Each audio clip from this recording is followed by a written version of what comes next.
Bonjour, bienvenue sur Rivière Trouble. Les juges sont-ils des ennemis du féminisme? La question peut vous paraître choquante ou provocatrice, mais si comme moi vous pensez que la base du féminisme c'est la totale intégrité physique des femmes, vous allez comprendre pourquoi je me pose sincèrement cette question.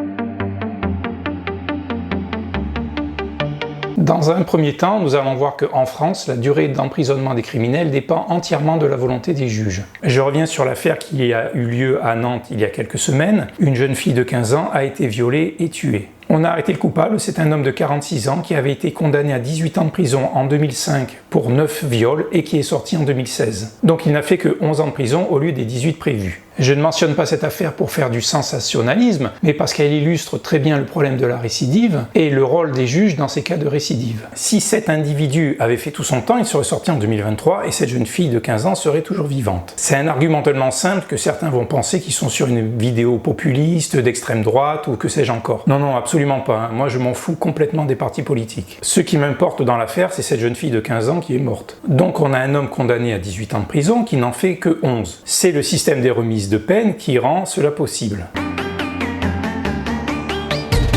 Comment ça fonctionne les remises de peine? Pour le savoir, il suffit d'aller sur le site servicepublic.fr et c'est très simple et tout est expliqué. La réduction de peine est calculée sur la durée de la condamnation prononcée à hauteur de 3 mois pour la première année, 2 mois pour les années suivantes. Par exemple, si vous êtes condamné à 2 ans de prison, vous avez 3 mois de remise pour la première année, plus 2 mois de remise pour la deuxième année, vous avez 5 mois de remise qui vont être accordés automatiquement puisqu'il est écrit « Ces réductions sont accordées automatiquement dès le début de l'exécution de la peine sans demande de la part de la personne condamnée afin de favoriser son bon comportement. » Alors il faut savoir qu'il y a une catégorie de criminels qui ne peut pas bénéficier des remises de peine, ce sont les terroristes. Donc les terroristes ne peuvent pas en bénéficier, mais les violeurs, oui. Ainsi, pour 18 ans de prison, normalement on a 3 mois pour la première année et 2 mois pour les 17 années suivantes. Donc 3 plus 34, ça fait 37 mois. Donc en gros, cet individu aurait dû avoir 3 ans de remise de peine. Si cet homme a eu 7 ans de remise de peine, c'est une décision du juge d'application des peines, le JAP, qui peut décider de remise de peine qui sortent du cadre de remise automatique. Pour les peines lourdes, il faut une décision du tribunal d'application des peines, qui est composé de 3 juges d'application des peines. C'est ce tribunal qui va décider des remises de peine exceptionnelles, c'est ce qu'on appelle les libérations conditionnelles. Dans les cas qui nous intéressent, c'est par exemple des prédateurs sexuels qui vont s'engager à se soigner. En France, le code pénal prévoit une peine maximale pour chaque infraction à la loi, mais pas de peine minimale. Un juge a toute latitude pour fixer une peine. Et si la peine qu'il choisit est inférieure au montant maximal prévu par la loi, il n'a pas à justifier sa décision par la présence, par exemple, de circonstances atténuantes. Donc, que ce soit les juges des tribunaux ou les juges d'application des peines, ce sont bien eux qui décident de la durée d'enfermement des individus dangereux. Le domaine qui nous intéresse bien sûr ici, ce sont les prédateurs sexuels. Plus longtemps ils restent en prison et moins ils font de dégâts. Alors pourquoi autant de clémence de la part des juges français ?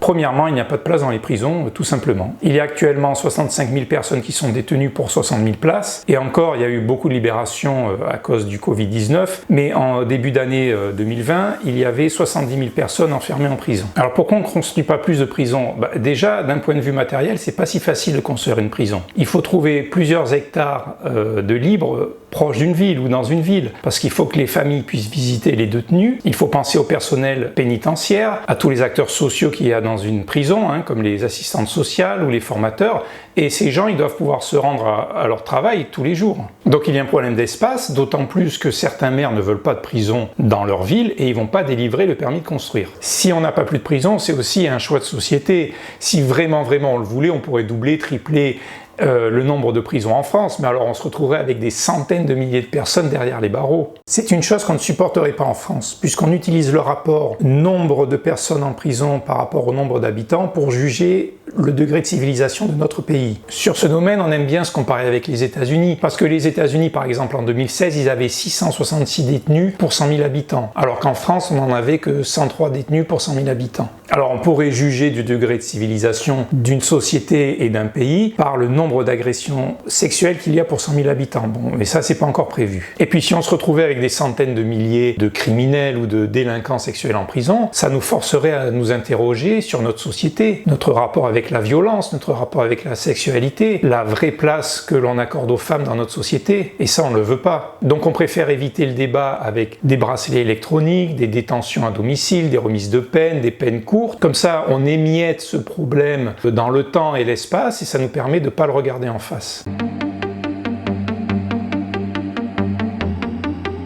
Deuxièmement, ce que j'appelle le syndrome de Jean Valjean. Jean Valjean, c'est le personnage des Misérables de Victor Hugo qui est condamné à 5 ans de prison pour avoir volé une miche de pain. Et comme il essaye de s'évader régulièrement, à chaque fois il se prend des nouvelles années de prison et finalement il ne sortira du bagne de Toulon que 19 ans après son entrée. Il y a aussi le film Papillon qui a marqué beaucoup de générations. Il nous montre toute l'horreur du bagne de Cayenne dans les années 30. Et comme pour Jean Valjean, on est écœuré par cette justice qui est trop sévère, qui est trop impitoyable. Les coupables deviennent à nos yeux des victimes qu'on a envie de sauver, quel que soit ce qu'ils ont fait pour arriver en prison. L'histoire de Jean Valjean, elle est entrée dans l'inconscient collectif et la définition même de la justice en a été changée. La justice se définit comme étant le contraire de l'injustice. On juge pour empêcher l'erreur judiciaire et pour empêcher d'écraser l'accusé une fois qu'elle a été désignée coupable. L'étudiant qui commence ses études de droit, il veut devenir juge pour éviter les injustices. Il veut rendre notre société plus juste. C'est vrai qu'on n'imagine pas des jeunes femmes ou des jeunes hommes entamer des études de droit pour mettre des gens en prison. Certains même inconsciemment veulent même réparer la faute commise contre les personnes écrasées par la justice. Donc au final, on va d'abord penser au coupable. L'expérience sociale intéressante dans un procès, c'est le coupable. Qui est-il? Pourquoi a-t-il fait cela? On veut le sauver. Comment le sauver? La société veut être juste à l'égard du coupable. Et une société juste, c'est une société qui pardonne. Le juge pardonne, la société pardonne, et tout le monde s'enorgueillit de ce pardon. Mais en vérité, il n'y a que la victime qui a le droit de pardonner. Mais la victime, elle disparaît dès qu'elle est morte ou dès qu'elle a déposé plainte. Elle ne bénéficie pas de la compassion qu'on a tous pour Jean Valjean.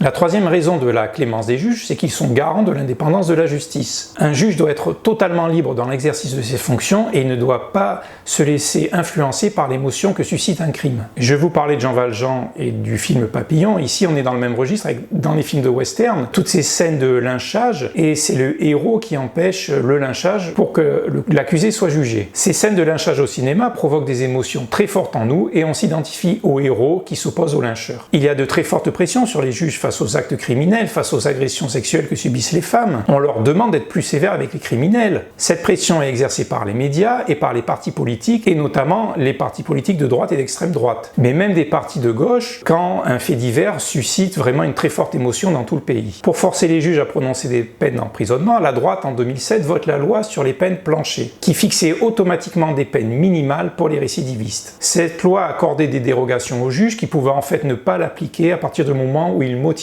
leur décision par des circonstances particulières à l'affaire, des circonstances atténuantes. Les juges n'aiment pas qu'on leur force la main et par esprit de contradiction, ils ont appliqué ces dérogations dans la plus grande majorité des cas, au point de rendre cette loi inutile. En 2014, la gauche décide d'enterrer cette loi par principe et aussi parce qu'elle était très peu appliquée. Les juges voient défiler quotidiennement dans leur bureau toute la misère de notre société. Ils font face aux faits divers les plus pathétiques comme aux affaires les plus sordides et les plus effrayantes. Suivant leur idéologie de gauche, ils imputent toute cette misère humaine à notre société qui est injuste, cruelle et abandonnée par l'État. Évidemment, les politiques de droite pensent le contraire. Toute cette délinquance et cette criminalité, c'est à cause du laxisme de notre justice. Et les juges refusent qu'on leur impose de corriger notre société en mettant les gens plus longtemps en prison. Mais en attendant de savoir qui a raison, ce sont les femmes qui continuent de subir la violence de notre société. En conclusion, si l'idée que garder les criminels sexuels plus longtemps en prison sauve mécaniquement des vies paraît trop simpliste pour être honnête, elle a le mérite d'être exacte. Comment faire pour que nos juges adhèrent à cette idée? Pour le manque de place dans les prisons, on pourrait réserver l'enfermement pour tous les auteurs d'agressions physiques